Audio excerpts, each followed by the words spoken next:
Well, without a lot of fanfare, here we go. We're firing up the old Friday FarCast today. How is everybody? Running just a tad behind. Well, look what I found, a dongle. I've been looking for this. Very important. It allows me to transform my iPhone into something that it used to be. Anyway, how is everyone so far? We've got three people hanging out, and a few more will show up along the way, and hopefully we'll get a reasonable show in. I think it'll be reasonable. Maybe some people will feel it'll be unreasonable, but I've been thinking a lot about the data centers lately, and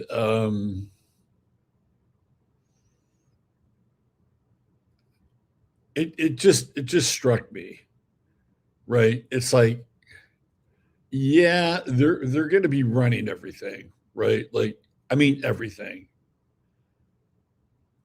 The cars that you have been driving for years, the ones that you put gasoline in and press the pedal and press the brakes and turn the wheel, those will all go away. We're slowly being transitioned into autonomous driven vehicles. I don't know if you guys saw this story recently, and it was this young woman who rented a car in Europe. It was a brand new 2026. And as she was entering the freeway or expressway, whatever in Europe, um, apparently she sat back in her seat, and the sensor in the vehicle told her to move forward so we could see her eyes. Now, it knew that she was accelerating to try to get on the freeway, but because she wasn't obliging and giving the camera the right angle of her eyes, uh, it slowed the car down, which made it much more difficult for her to merge onto the freeway. So she started to panic. And when you panic, that's when you get into accidents. And then she realized what it wanted is it wanted her to sit up so it could follow her eye patterns. And once she did that, she regained the ability to accelerate her vehicle and then move back into traffic at a uh, safe and reasonable manner, right? And then after the whole thing went down, it asked her if she would like the interaction sent to a third party, which is weird in and of itself. And so, what we're seeing here, this is all going to come to fruition because the Trump administration voted on essentially giving Detroit complete control over your automobile. So it can sense if something is wrong. Now, it's always under the auspices of safety and security. Like, well, what if you're having a heart attack? Or, what if you've passed out? Or, all those things that have happened for a very long time with vehicles, whether they're cars or covered wagons or horses. Shit happens to people, right? But now all of a sudden, our safety is first and foremost. So having autonomous systems to track that safety, well, that is going to be the selling feature, whether you want it or not, for your vehicle moving forward. So if you extrapolate that out and you take it to its fullest extreme, that means that your vehicle can be driven autonomously by a third party. That's probably the easiest part, right? I mean, they just demonstrated that that's what they were doing with that woman. They slowed her down, they sped her up. If they wanted to, they probably could have hit the brakes. I mean, so how do they run all of these vehicles? Because people will still have vehicles. You just won't be able to put gasoline in them and drive them anywhere you want to go. They'll all be on the grid and it'll all be managed. And the data centers will play a huge role in managing traffic and movement. And this is the tricky part. This is, I used to talk about this stuff years ago.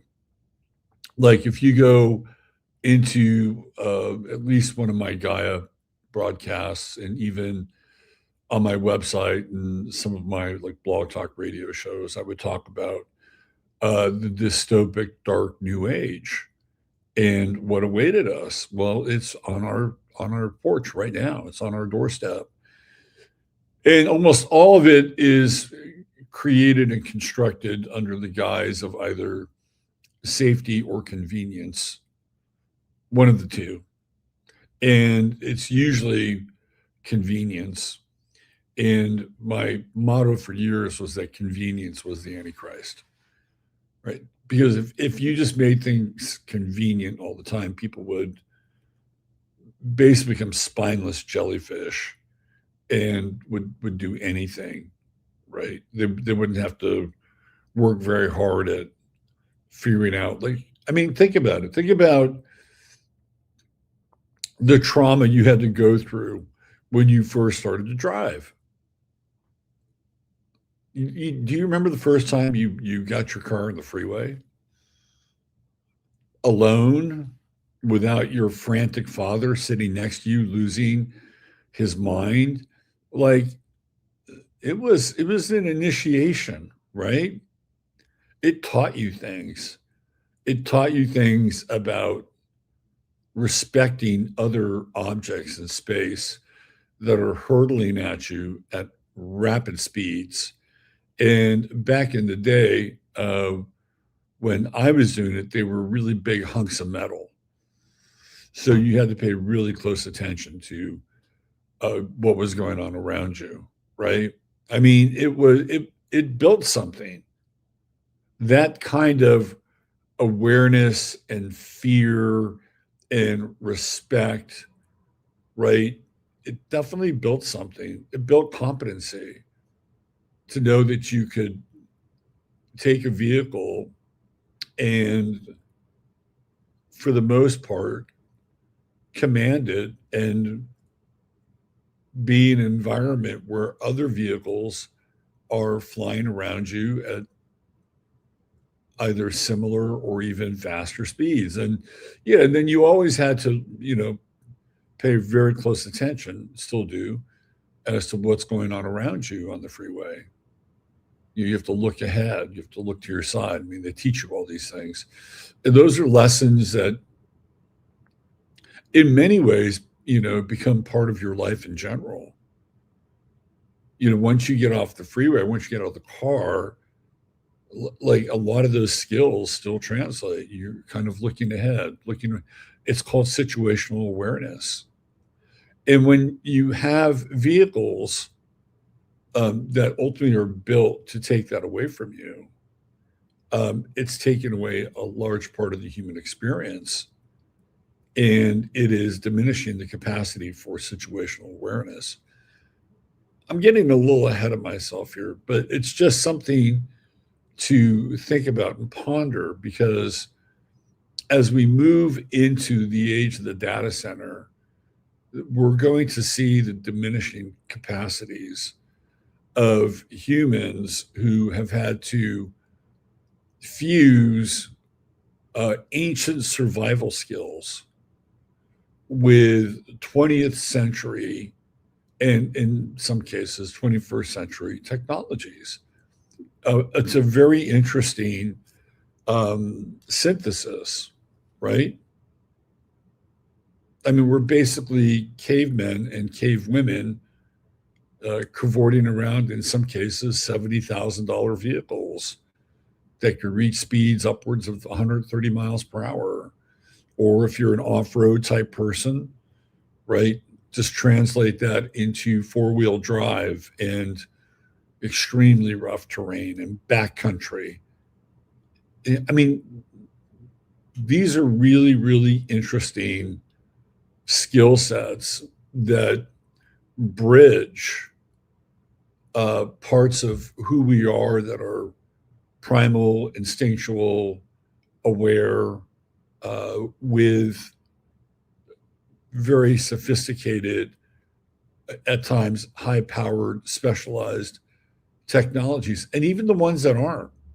Even if you're driving like a Honda Accord and you have to deal with freeway traffic, or you have to deal with bumper to bumper traffic, or you have to figure out if you're going to be in the HOV lane and or just the regular. I mean, it it causes us to connect parts of our brain that are unique. They're unique brain patterns.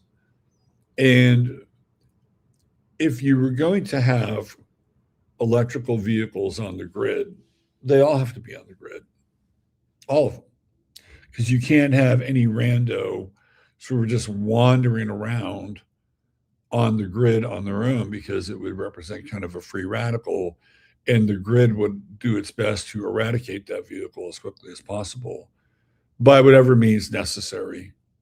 Send out the drones, disable the tires, pull over, whatever, right?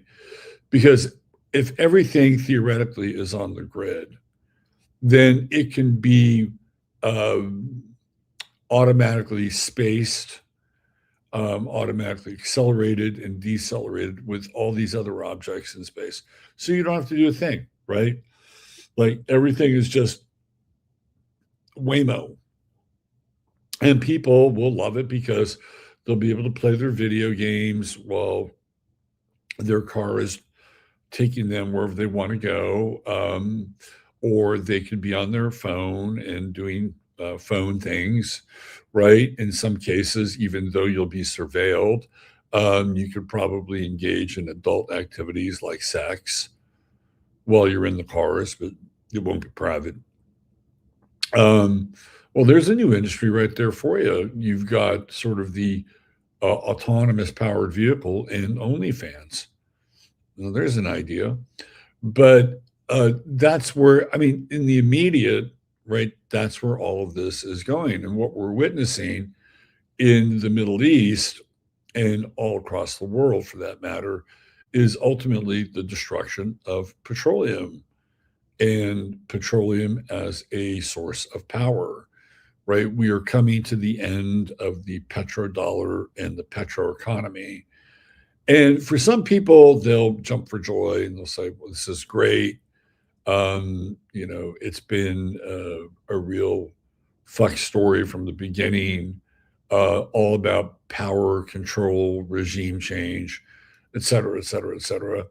And yeah, there's some truth to that. But at the very least, the petroleum engine and the cars that were built around it, especially in the United States, a bit less so in Europe, it gave us this sensibility of freedom and the open road, right? And being able to take road trips. I mean, as a kid, I mean, we really didn't fly anywhere. We drove by car. So it bred a certain kind of psychology, and a psychology that in some ways is slightly nomadic and free ranger, right? Which is why I think you have so many people gathering in Quartzsite, Arizona, in their RVs or their homemade overnighters to have one last stand of sort of being these nomadic free rangers. And some of it is just brought on by the fact that housing is just so expensive and they can't keep up with their payments. It's a really interesting phenomenon in a lot of ways. But ultimately, that's not what I'm here to talk about. That's the mid range, right? The mid range uh, goals for data centers are going to be exactly what I'm talking about, right? They'll encompass the entirety of the autonomous vehicle market. That's number one. Number two, they will manage all transactions. So as we say goodbye to the petrodollar, we say goodbye to the paper dollar as well, because everything will be managed electronically, digitally. You'll have a CBDC, and the CBDC might be offered by 4 or 5 banks that are too big to fail. It'd be like having a credit card from a bank, and that bank will give you X amount of interest on your credit card with payments. So it'll be a variation of competing for your services, but ultimately, it's the same user endpoint, and the same collection of data for everybody. You just might be able to get I don't know, free smart microwave if you use their version of the CBDC enough, right? So so it'll be the data centers will manage the entirety of the transportation grid. That's number one. Number two, they will manage digital money, the circulation, the tracking of digital money. Like, that's going to be huge. Every single transaction recorded, right? And not just recorded. I mean, it's happening now with your debit card, but people still use money, still use cash. There still is some degree of anonymity. Well, that'll all be gone, and it'll all be done under the auspices of security, right? They'll figure out that some boogeyman somewhere has been laundering cash and using cash money for drugs or whatever, and then just by moving it onto some kind of a blockchain or ledger, all these transactions will be recorded, and therefore there'll be full transparency. And I've seen this from people in the so-called freedom and patriot community, and they love it. They think it's great because for them, it deters using money for child trafficking. Like, you can't child traffic when you're using a digital currency, right? Like, oh, how much did Manuel cost? Oh, Manuel cost $1,200. Ding, ding, ding, ding, ding. Yeah, we need to go find Manuel, right? So I've seen this.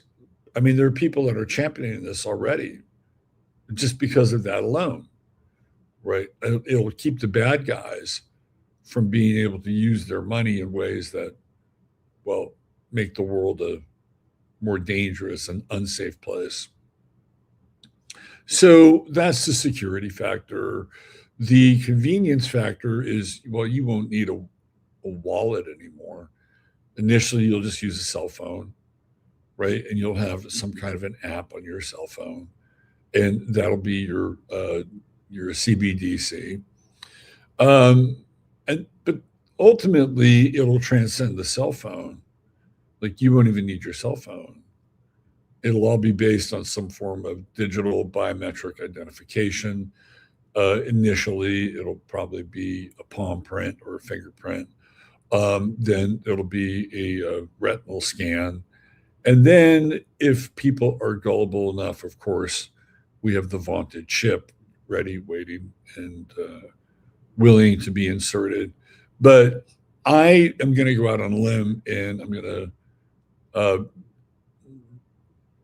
be Mr. Sunshine today and basically tell you that we all have the chip inside of us already, and that we are swarming with smart dust and have been for decades, thanks to the geoengineering project that's been going on since 1996. So, and I don't know, they say you're supposed to consent to that. Maybe somewhere along the way, they put a small little ad in some paper somewhere telling them that they were going to do it. And because we didn't see it in that little small ad in the paper, we all agreed to it. So here we are, walking, talking, biometric transmitting devices, right? Quite possible. So these are all the things that we believe that the data centers are going to be in charge of. And there's a lot more as well, right? There's the management of power and who gets it, how much they get, what time they get it, right? If you've got anything that's smart in your home, right, whether it's a smart meter on the side or a smart appliance or the Internet of Things, they're always grabbing information, and then if they want to, they can shut down your power from between 11 p.m. to 6 a.m. in the morning. You got nothing. You got nothing, right? And it's like you don't need to be up past 11 o'clock at night. You don't need to have your refrigerator open after 11 o'clock at night. It'll be fine. It'll stay cool to 8 in the morning or 7 in the morning, whatever, right? So it's also the management of power in the power grid itself. So that alone would create quite a few of these data centers. I mean, if you think about the volume of activity, just based on what I've put out there, right? You have the entire highway system on a grid, and it's coming. It is coming. The slow creep towards getting rid of old cars it is on its way. And what's going to happen is they're going to stop making parts for old cars. It's going to get harder and harder and harder to find replacement parts. And the ones that you do find will probably be not that good and they'll be incredibly expensive. So eventually, um, the planned obsolescence of a vehicle, even if it takes 5 to 10 years, it'll happen, right? And then you just won't be able to, you know, repair or rebuild old vehicles. Everything will be new, right? And you'll probably get some kind of a break on it or whatever, so you can drive around if you're lucky. Um, but it will all be even freight trucks will be on the electric grid, right? So that in and of itself will take immense amounts of computing power. The transaction part of all this, think of all the transactions that are happening simultaneously right now as I speak, right? Millions. There are millions of transactions happening. And they're all really, if you want to be abstract about it, they're all flowing through you. You know, right now these transactions are, they're going through the ether, literally going through the ether. Sometimes they're going through a cable, but they're running right through us. Zeros and ones, fortunes are passing through our membranes as we speak, right? Um, that's a lot. So that all has to be managed, right? And then you're managing all these power cycles. That's a huge, huge amount of infrastructure, technology, power, and control. Well, what if I told you it was even more than that? What if I told you that those were going to be the superficial reasons as to why the data centers are being built? What if I were to tell you that perhaps the data centers are being built not just to control the near to immediate future, but to control the entire environment and topography of the planet? Because I have this sneaking suspicion that this is what's going on. Um, we have been talking about the re-terraforming of Earth for the better part of, I don't know, maybe 2 or 3 decades. I think it really started around when chemtrails became a topic of conversation. and how they themselves were changing the nature of nature, right? And the accumulated dispersal of all these different uh, heavy metals and, you know, smart dust and nano devices, whatever the payload was, right? Coming down day after day, year after year. It's going to change the environment just by the volume of what they're dumping on us, right? But again, to what end? Right? Why would they want to do that? Well, I have kind of a spiritual theory, which some of you may or may not agree with. But by doing what they're doing is rewriting the genetic code of elegant design, right? That the world uh, was a form of creation. Now, you can say that it was created by aliens, maybe. I mean, that's possible. Or that there was at one point, uh, a thought that came into being, right? And that thought was a divine thought, and it came into being. And it was really just the way that it was. And the more that the divine thought focused on itself, the more it became entrenched in novelty and the delight of the creation of species and all the things that would go along with the creation of a new world, right? And that, in a certain sense, outside of the Gnostic view of this world, which is a fallen one, right, that this world is the byproduct of a galactic code. Now, there's another potential layer on top of this. And for those of you who might be religious or believe in Jesus, that with Jesus and the sacrifice of Jesus and the blood of Jesus, that what happened here in this world and that it changed everything, right? In that moment, the Christ consciousness seeped into every orifice of the physical world, and not just the ancestors of Jesus, the flesh and blood of Jesus, right? But everything, the soil, the water, the animals, heck, even the insects, right? They all became part of a cosmic Christ consciousness that became anchored here during a specific period in human history, right?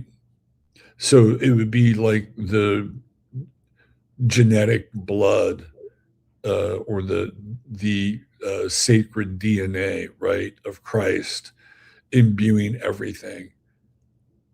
And I always felt like that, whether or not you believe in Jesus or not, when I entertained the thought, it actually made a lot of sense to me. Like, we got an upgrade, just plain and simple, it became an upgrade.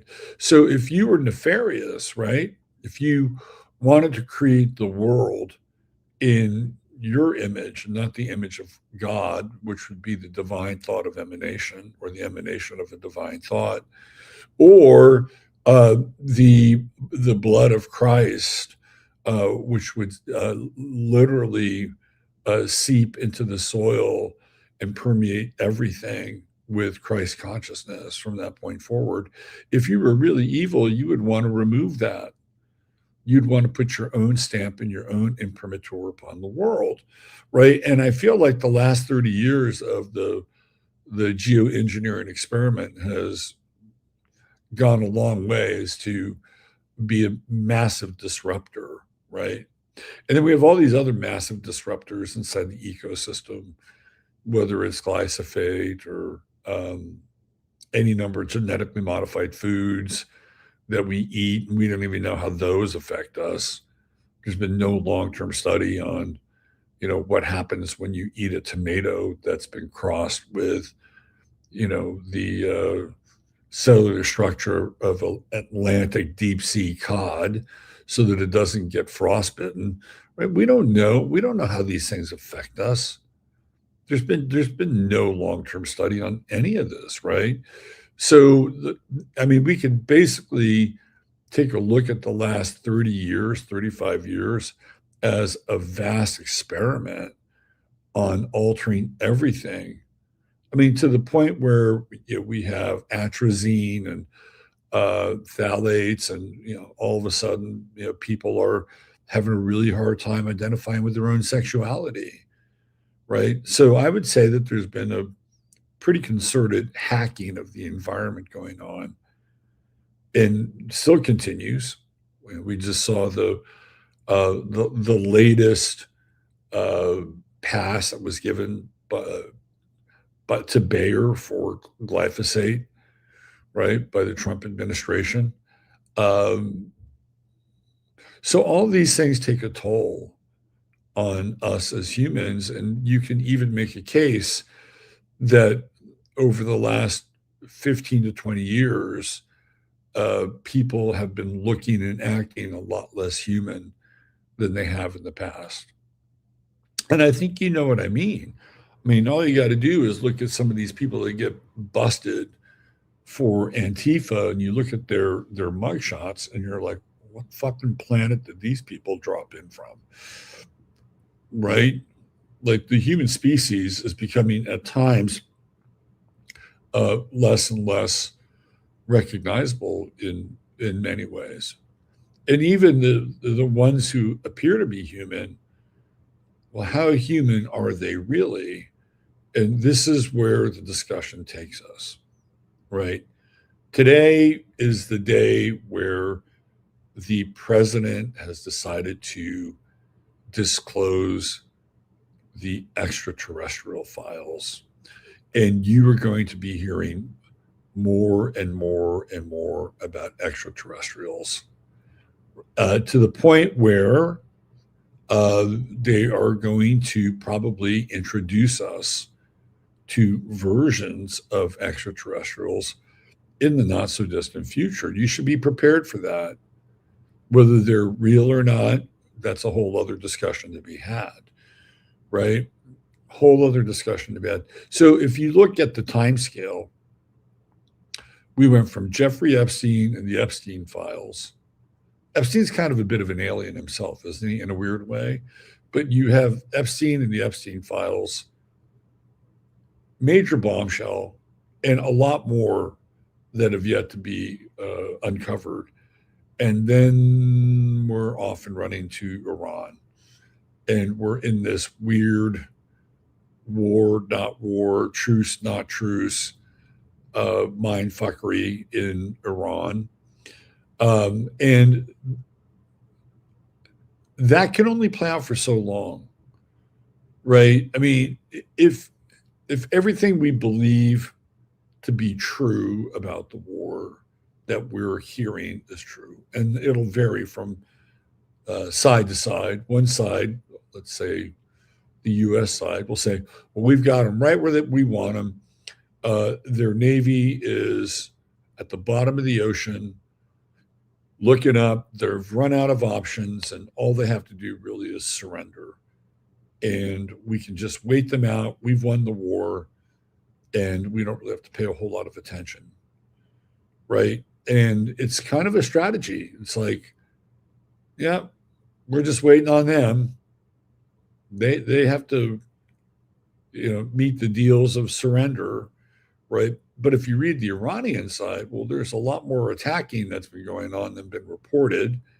They are not going to agree to most of the points, and on their end, the war is still happening, right? So we have this really weird cognitive dissonance in terms of its coverage. It's very unusual to watch in a lot of ways, right? Because some sides will be vehement that this is what's going on, and we're just days away from rewriting uh, history books, right? And then there are others saying this thing is going to be dragged out, prolonged, and if we are still in this position by June, uh, after running all the numbers, we're fucked, right?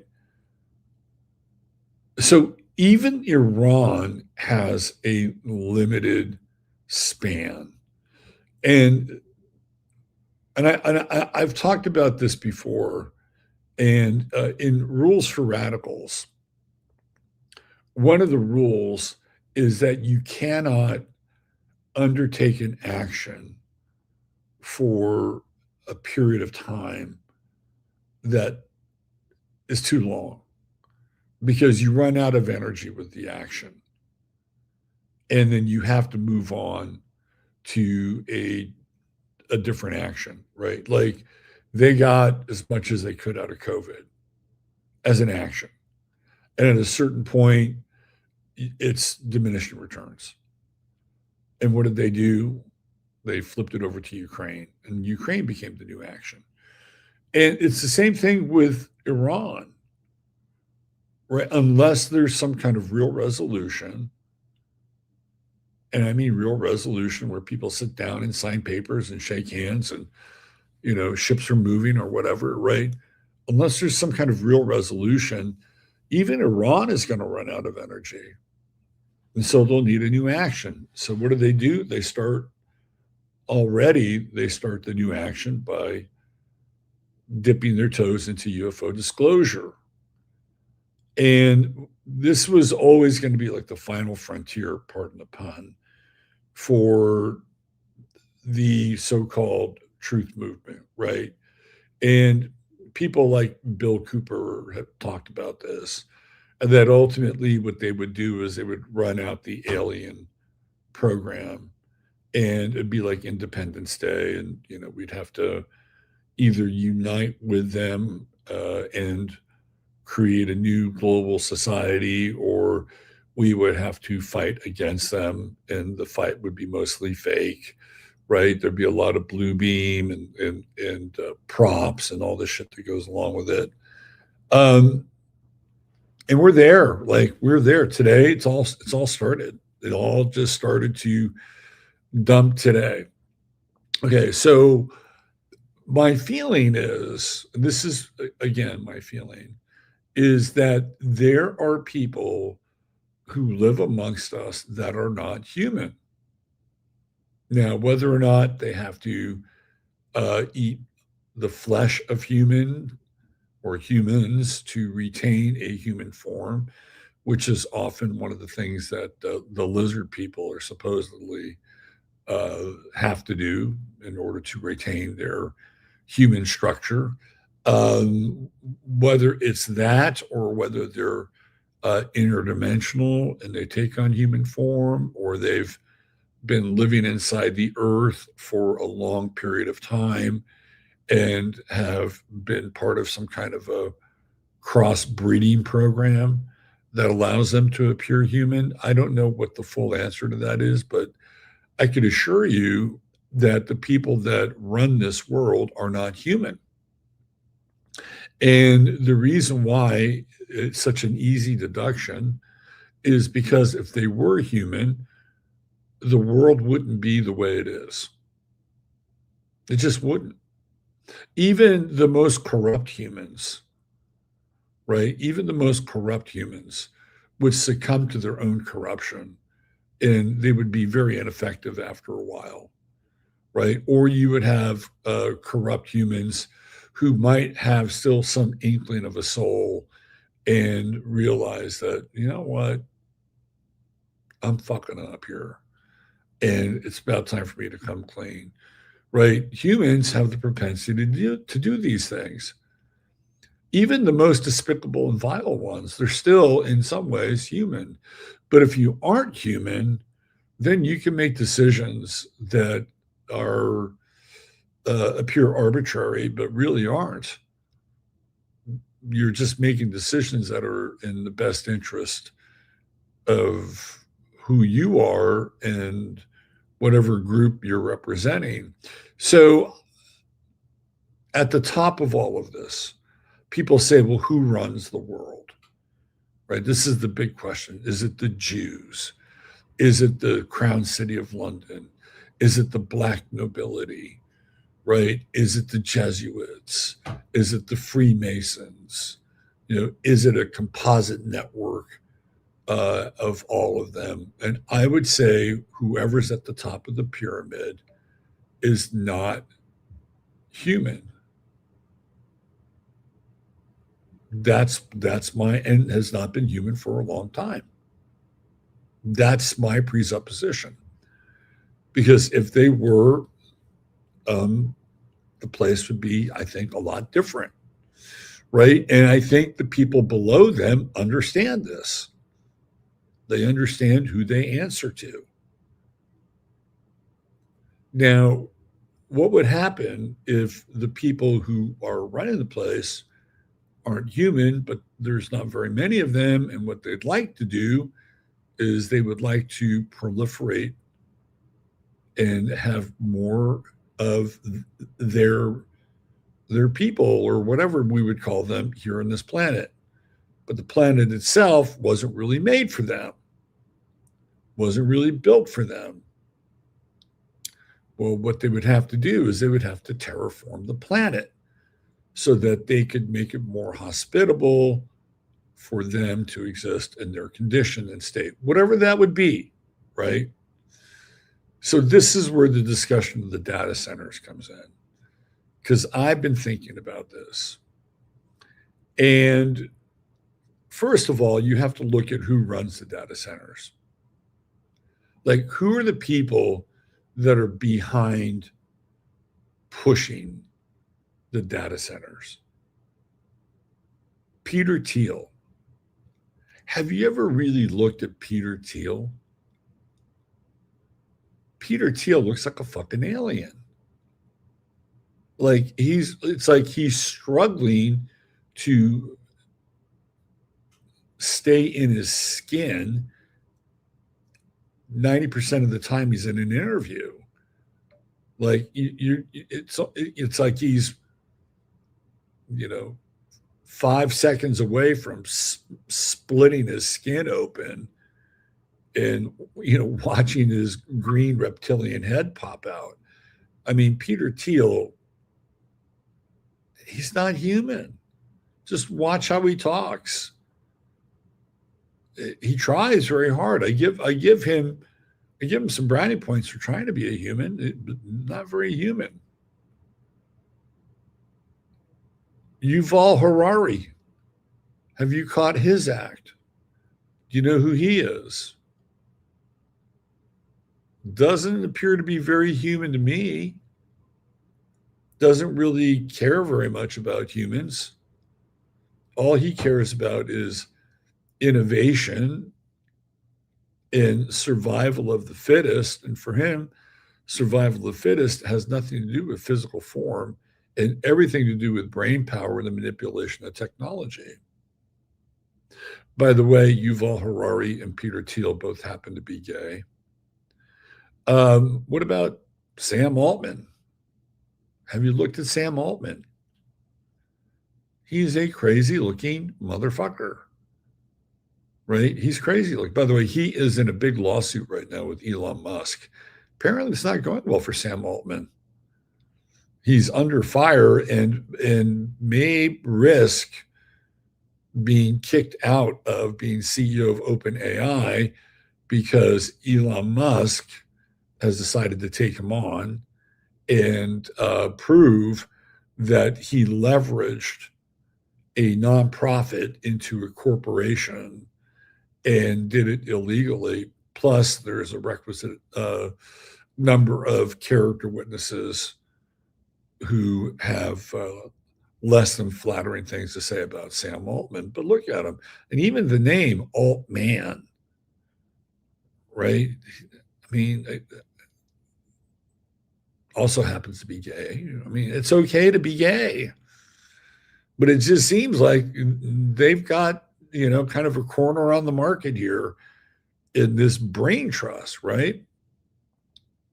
There's a guy by the name of Martine Rothblatt. And, well, not a guy anymore. Martine is now a woman. But Martine used to be Martin. And he was the founder of Sirius XM Radio, who is now the most powerful transgender woman in the world and is deeply invested in transhumanism, has created a robot version of his wife, Bina, And again, right? Like invested in a very different kind of world. A world that is really transhuman, right? And what is Martine Rothblatt's sexuality? I don't know. I can't tell you. He's a she now, but she's married to a she. So I don't, it gets a little complicated, right? And when you drill down and look at these people, right? Alex, what's his name? Alex Zach, or the partner of Peter Thiel for Palantir. Have you seen this guy? I mean, he's insane. I don't know if he's gay or not. He's insane. You sit down and watch him for 5 minutes, and you're like, we're allowing this person to wield incredible amounts of power in this world. And then you have old school Larry Ellison, who wants to live forever. And Larry Ellison, of course, very much in the pocket, right? He's in the pocket of AI and data centers. And Larry Ellison is another total weirdo. Who knows? He's got a kid. I don't know about his sexuality. Then there's Jeff Bezos. Oh, everybody can relate to Jeff Bezos, can't they? I mean, these are the people, or if they're people at all, and I really mean this. These are the people who are mapping out the future. But what kind of future are we really talking about? Why are there so many data centers? I mean, I gave you the sort of the industrial breakdown, right? The management of travel, the Internet of Things, right? The vast commerce of money and transactions that have to flow through all these data centers, right? But there are other byproducts of the data centers that are very alarming. And let me show you one. Now, what's interesting about the data centers is that once they decided to go all in on the data centers, global warming didn't really mean a whole lot. Am I right? It's like, well, hey, if we got to use diesel generators to fire these things up, no problem. Well, let's look at this. This is from March 30th this year. Scientists have found an alarming environmental impact of vast data centers.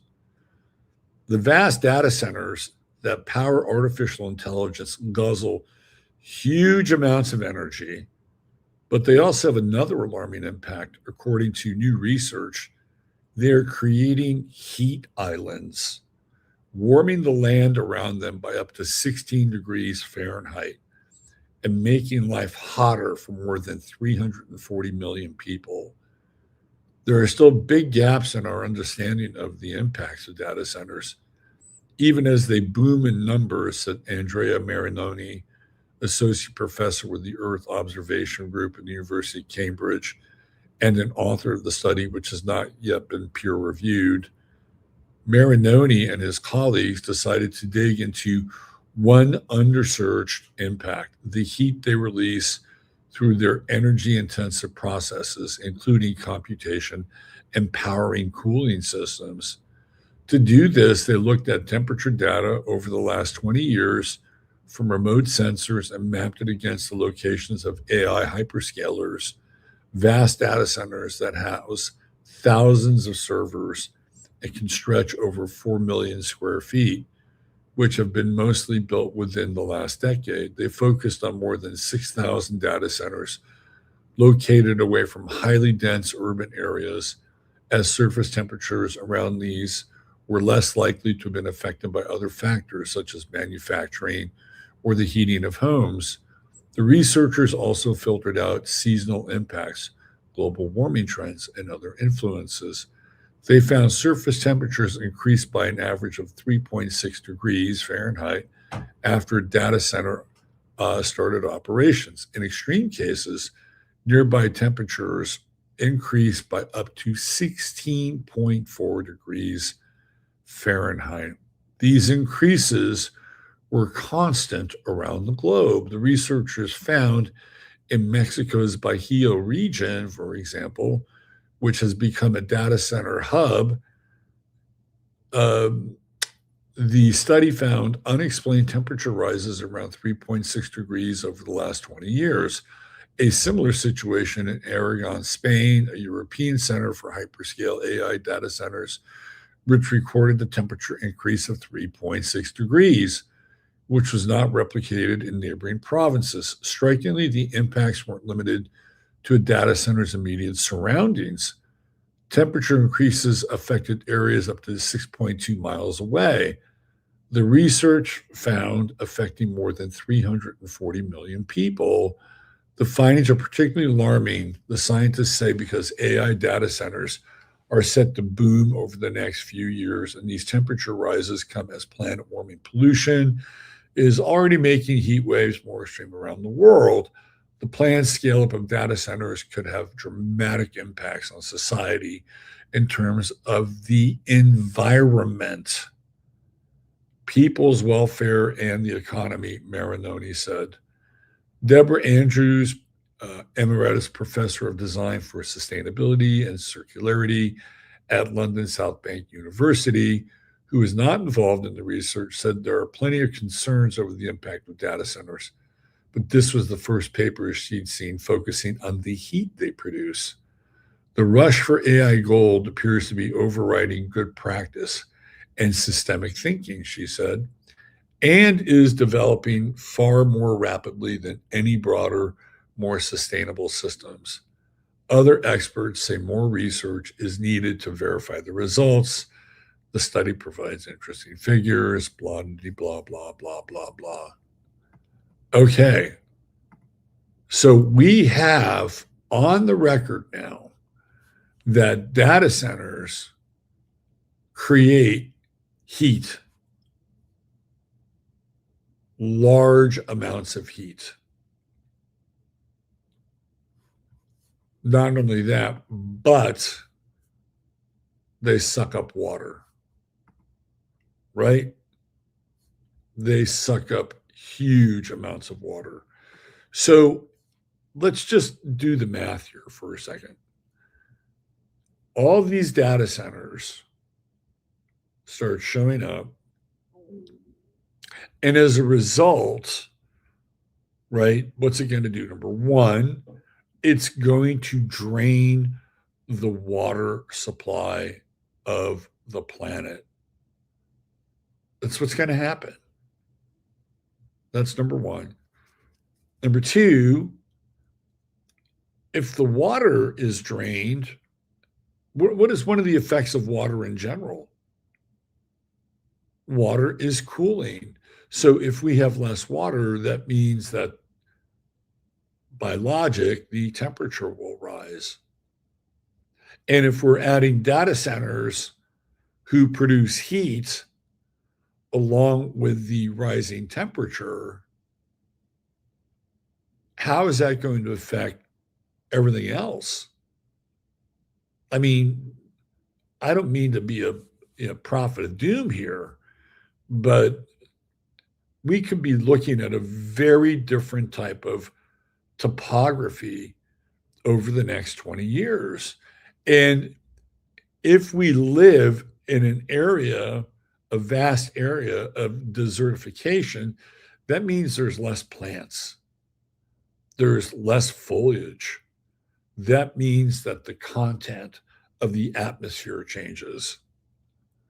And if the content of the atmosphere changes, well, it could make it, number one, more difficult for humans to live and sustain here, but it might make it easier for perhaps another species who needs a lot less CO2 in the air, right? Because that'll happen. we will see a die off of plant life because the temperature of everything will go up. And if there's not the requisite water for aquifers to keep things lush and green and fresh, they'll go away too. And so we'll see a desertification of the planet. That's what it'll look like. And again, as a byproduct, the atmosphere, the oxygen, the carbon, all those molecules and structures that we count on to breathe and have this almost perfect circle of life, they go away. So now all of a sudden, the earth looks very different and it feels very different. And isn't it an interesting coincidence that all of a sudden now we're going to become much more familiar with our theoretical space brothers, right? I mean, that's kind of what's happening now. And there's this movie with Charlie Sheen called The Arrival. And this is one of the things that that movie actually covers is the terraforming of the planet so that this new species can come here and live without much of a hassle environmentally, right? So I'm just throwing it out there. I'm throwing it out there that these data centers in the immediate will be tasked with running the control grid. But the long term, and this is the X Files deduction here, the long term function of data centers is to terraform the planet and make it much more difficult for humans to exist while the people who are the designers of the data centers, the proliferators of the data centers, makes it much more easier for them to be here and run the show. And I've never been a, huge alien guy. I mean, like I said, I've had some interesting experiences. But for me, the most powerful epiphany was that whoever is at the top of the food chain is not human. Because if they were, we wouldn't be treated this way. And that was the most basic fundamental conclusion that I could come to. And again, when you look at the people who are driving the data centers, maybe at times Elon Musk might display some degree of humanity. But the people that are driving this technology, the ones that are getting the easy deals, the no tax deals and contracts, and the ones that are actually pushing the technology itself, none of them seem remotely human. None of them seem like, hey, let's go out and have a beer together. And you can say, well, that's a byproduct of being a genius. And geniuses aren't meant to hang out with just anybody. Yeah, maybe that's true. But then when you put them all together, right, and they all seem to have like this very strange kind of alien-esque, clearly leaning into homosexuality and queer culture, right?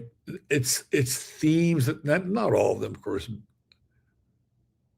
Bezos married the Botox queen, but it seems even Tim Cook, who just stepped down from Apple, I mean, he doesn't look like an alien.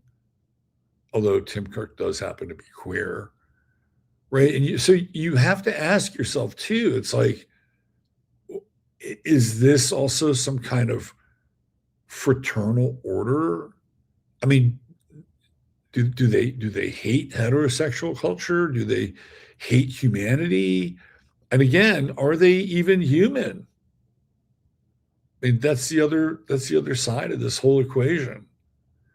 So I'm just throwing a lot of stuff at the wall today, but I feel like it's a discussion that needs to happen, and it's a very, I know, X Files kind of based discussion, but I don't think it's one that's being talked about enough. Are the data centers long term here to completely terraform the planet? And if so, to what end and for who? That's the question I'm putting out here today. And I'll go in, I'll check some of your comments and see what you guys have to say. Also, you can feel free to leave a comment. Let's see what you have to say.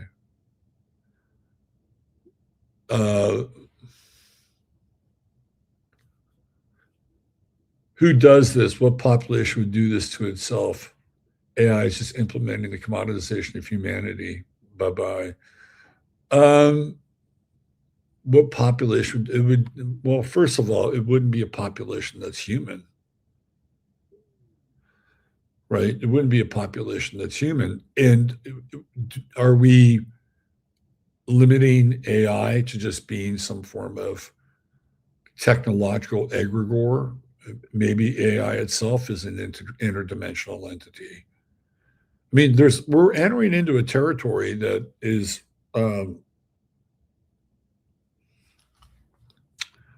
I would say, even amongst the most brilliant of us, right? We reach the edge of our brilliance, and we're kind of on the blurry boundary of speculation. But it feels that whatever is emerging is not human. So you could call it AI, or you could call it some other species, or you could call AI an extension of that other species. Or maybe that other species is the extension of AI, right?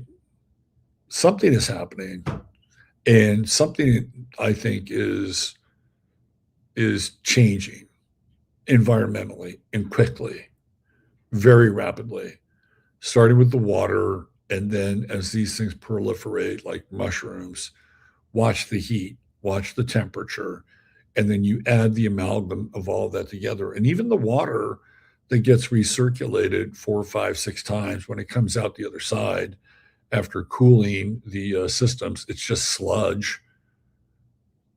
It comes back into the system, poisons the system. So let's see. Technocratic idiots.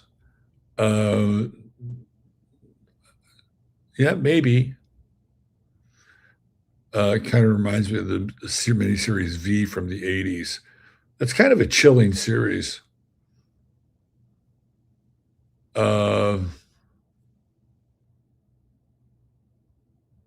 Let's see. What else we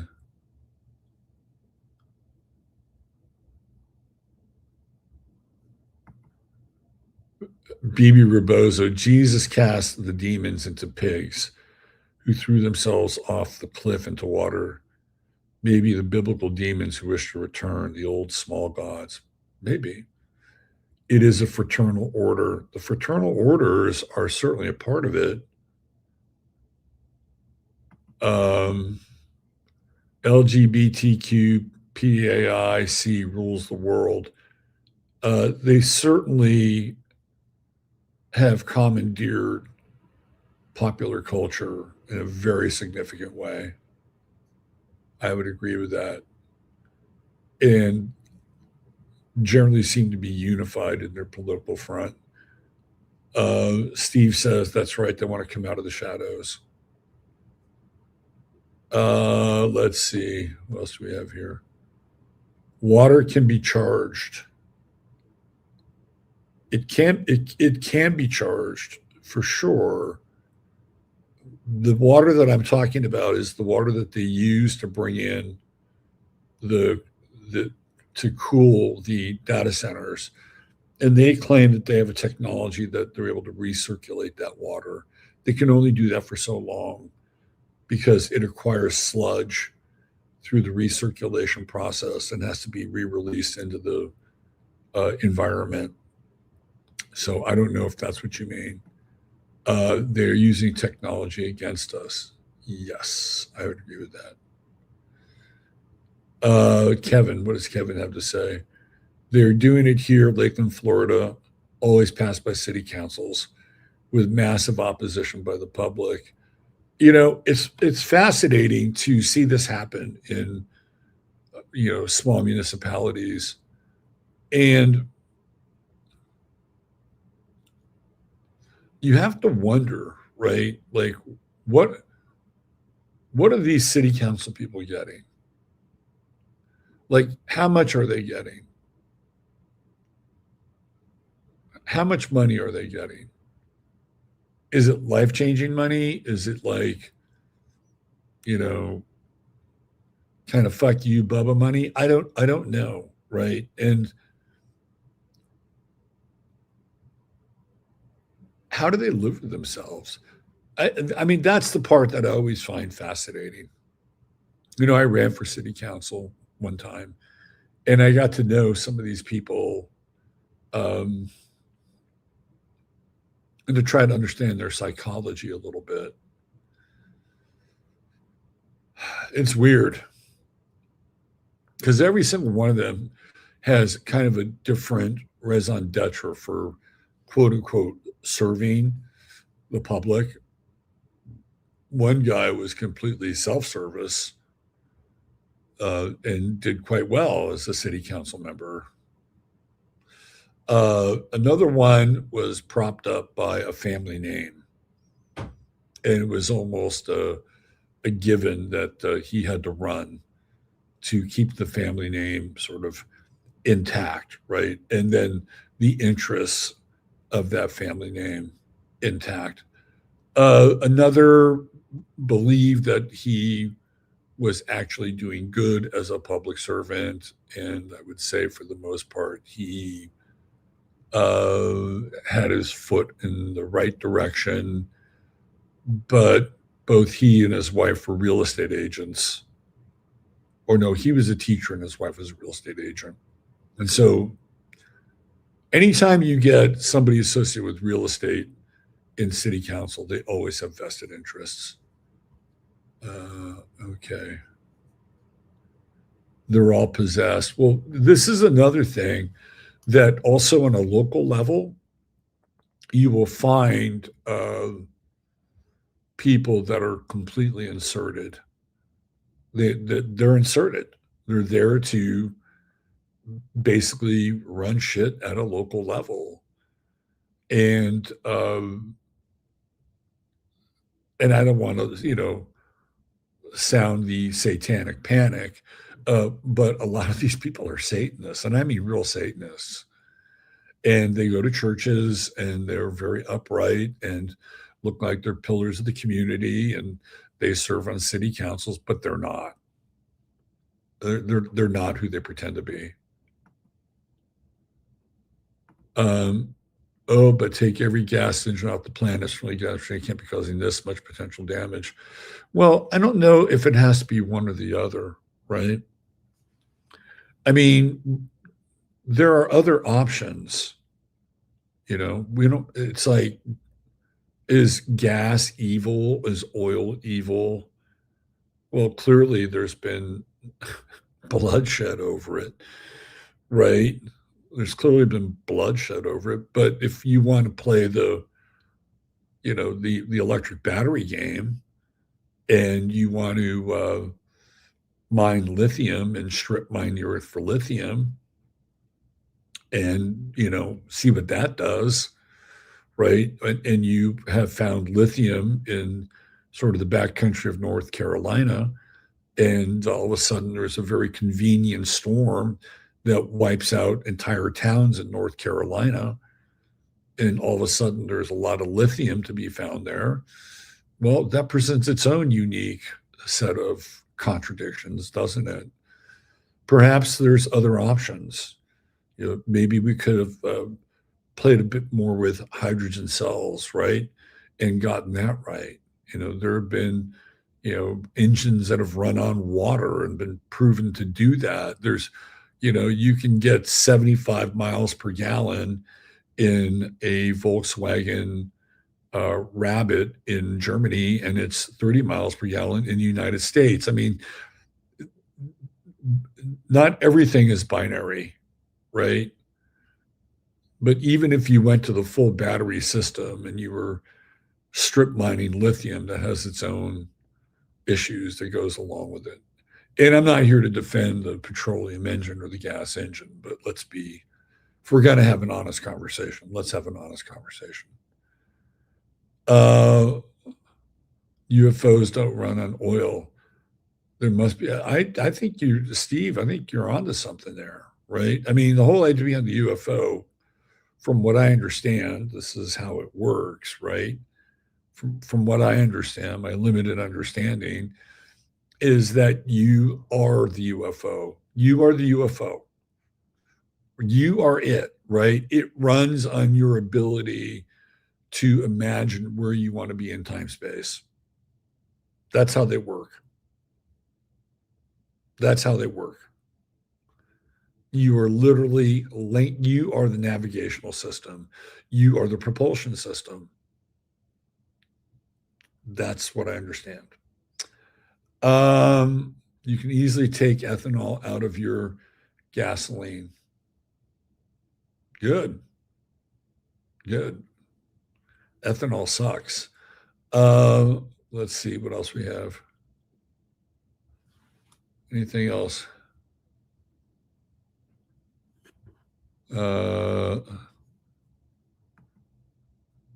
Salt and sea dried up. Now they're going to mine what's in the ground, lithium.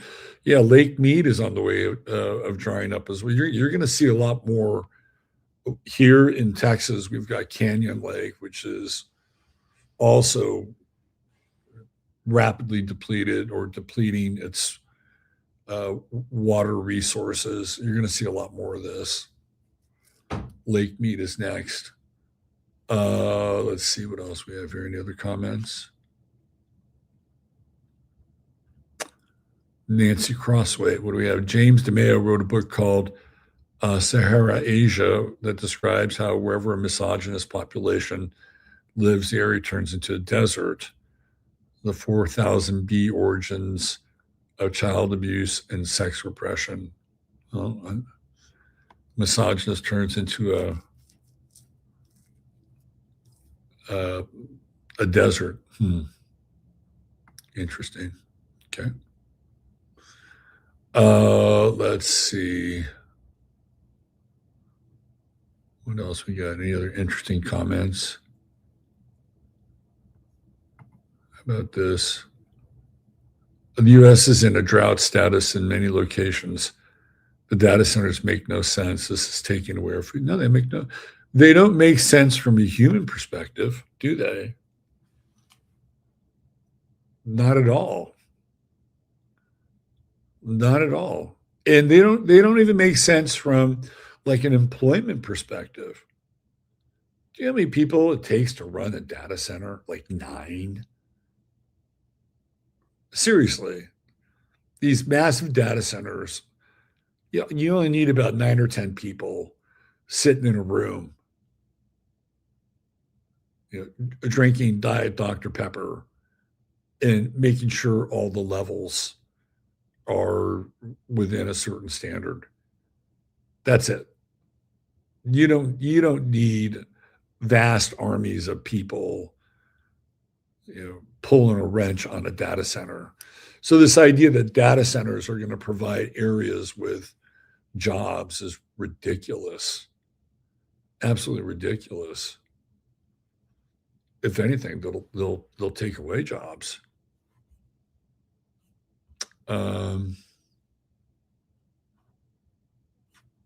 Let's see what else. So this is really interesting. The CO2 pipeline captures. So I have a theory about those. Let me show you a CO2 pipeline capture. If you guys haven't seen this,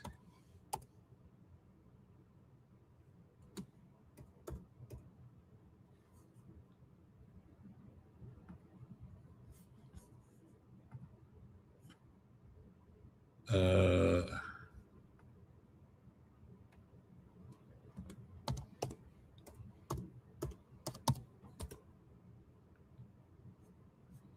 so these are these massive like coils that pull carbon dioxide out of the air and then put them or put it into the ground. Let's see if I can find a good one. Here's one right here. This is from Axios. Okay. So, what is the story behind these things besides climate change? So, this is what one of them looks like. They're pretty big. So, my thought when I saw this, right, was that if you were going to create, like, it's weird, right? Like, let's say, for instance, I'm just throwing this out there, that you have this weird intra-dimensional population that's lived inside the earth for a long time, and they're getting ready to come up to the top of the earth, and they want the earth to like resemble like their sort of terraform, right? And then you have this group of people that are living on top of the earth, and they've got their bunkers and their underground cities, right? Because they want to get away from what's happening on top of the world. Like, what would you need to have in your underground cities or your underground terraforms? You need carbon dioxide, right? So you would take the carbon dioxide from the atmosphere and put it down below into your world so you can simulate what was going on in the upper world, right? And I always thought that this was what this was for. It wasn't just to remove it and shove it down into the earth. Now it was actually going somewhere. So just a wild thought that I had one day with too much time on my hands. But I think there could be some truth to it. All right. Do the stop share. This is all an assumption that this so-called war has anything to do with people driving around and not 100% about Greater Israel New Khazaria project. Well, it's not something that we haven't talked about. I mean, I'm not sure if you're new to this channel or not, but we've covered this actually in great detail. And in fact, you're living in the New Khazaria, buddy. If you're living in the United States, you are living in the New Khazaria. The Greater Israel Project, you thought it was just going to be like the surrounding states of Israel, parts of Lebanon, Iraq, Syria. Well, you might be only touching the surface, right? Like maybe the Greater Israel Project is happening right before our very eyes and under our very noses. It's clearly happening in Argentina, where I believe over 400,000 Israelis have been granted citizenship in the Tierra del Fuego area, if I'm not mistaken. So I think if we're going to have a discussion about it, I think we need to expand the idea of the borders. Even the data centers. I don't know if the data centers are exactly for Israel, unless the Israelis are also lizard people. Never know. Never know. I just think it's about terraforming. I could be wrong. I'm throwing it out there. Um, it's what it feels like to me because of the immediate impact on the environment, both with the water and the heat, and ultimately what happens with lack of vegetation and all the other stuff. So, anyway, um, what else? Anything else? Well, Israel looks pretty dry. I mean, some of it does, yeah. Some of it's actually an oasis too. Never been there. I've never been really drawn to be there, but some of it looks very, sort of oasisy like, right? Some of it, does look pretty dry for sure. Terrifying for the transhuman. Yes, I think, yeah. But what is the transhuman really?